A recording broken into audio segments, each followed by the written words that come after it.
Hello, this is a short video that will reflect on my learning journey over the course of the last 3 years that enabled me to draft my paper. At the start of third year, we took part in a research skills module. Its purpose was to get us to think of what we are going to do and how we're going to do it.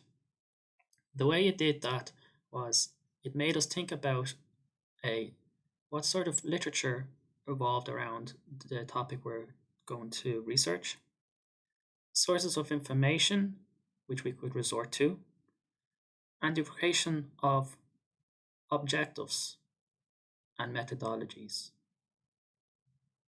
It also helped us by thinking about other things like what software data we might need to access. This was very dependent on the research you were carrying out, and also some skills sets that you might need to develop. And also, it made us think what type of key literature around that topic. My first draft looks something like this. Here, I used the skills I developed in first and second year through the theory and practice.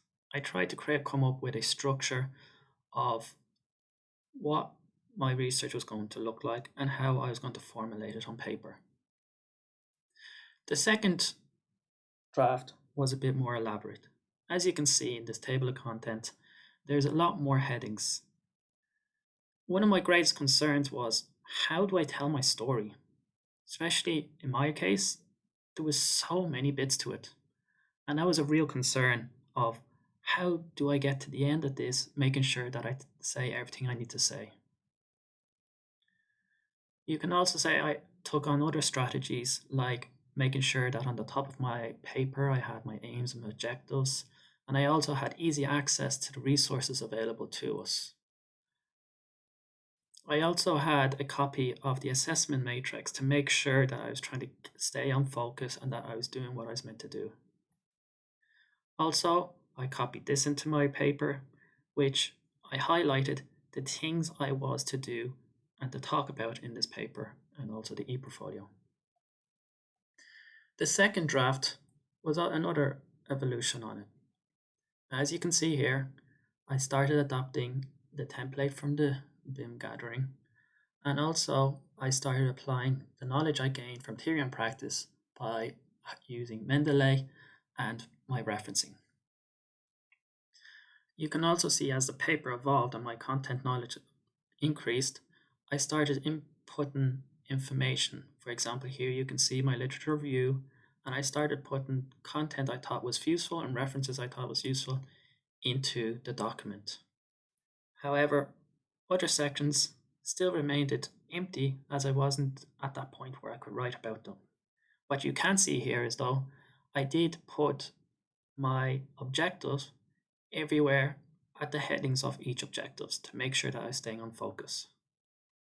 Also, what you can see is I have references there that haven't been developed, but when I come back to it, I can resort to them. Draft number 4 evolved even further. You can see now it's been populated as data is coming in. I'm creating charts, images, and again, this is all part of my learning process. Gradually, it's evolving to become more and more. One thing that really came out from discussions with my supervisor was the application of rigor. At this point, there wasn't much rigor applied to it. So here we can start seeing that I'm starting to refine my table of content. There is less headings, and they're more applicable to each. Also, you can see the application of rigor using templates and change management overlays was used.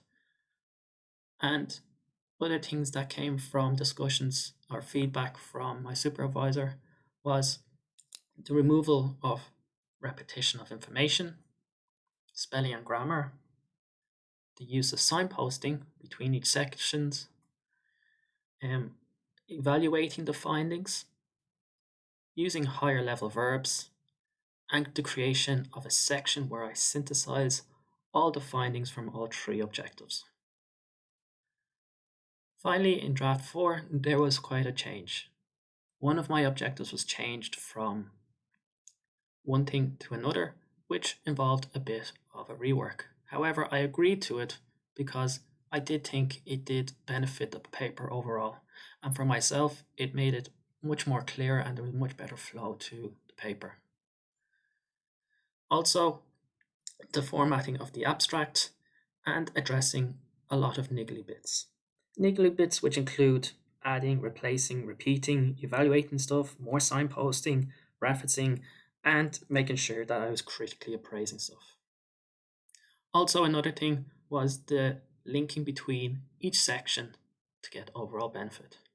As you can see here, my table of content, it's evolved again, changed again, been refined, and getting closer to telling the story the way I want to tell it.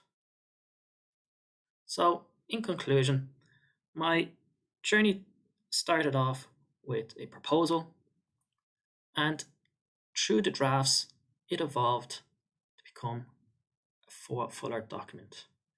I gained my knowledge as a course of supports and help over the course of the 3 years, and to be able to create my final draft, which is this. Thanks very much.